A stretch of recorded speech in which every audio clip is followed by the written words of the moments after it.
So it's autumn time, so it's bulb planting time. Now, October we're into now, so you do want to kind of crack on with any of the earlier flowering things, like the crocus and some of the other earlier ones, because they will be flowering in just a few months' time.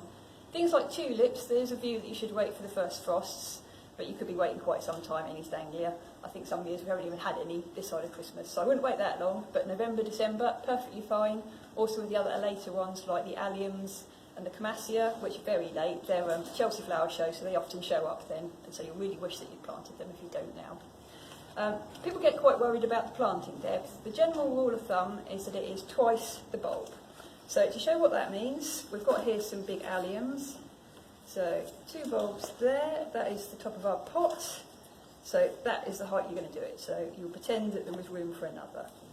So if you've got something smaller like the crocus, then that is going to be much higher because they're really dinky. So to there. Tulip again. You can see they're a bit of a mid-sized one. So 1, 2, and that is our height. The reason why it's vaguely important on the planting depth is because what can happen to the bulb. If you go too high, first of all, you're likely to disturb it through the year when you're doing your weeding, especially if you're doing your hoeing. And also there's a danger of it drying out, and that's one of the things that can lead to your plants being blind, which is when you get shoots but they don't flower. Also in the winter time, if they're high up, they're at the risk of frost, which again can lead to you not getting any flowers.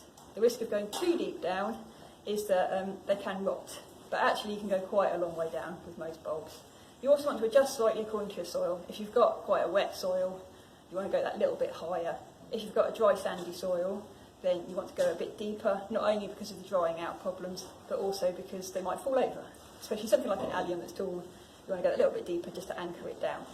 But the main thing is that you definitely put some in because you'll be really glad of it when it comes to spring.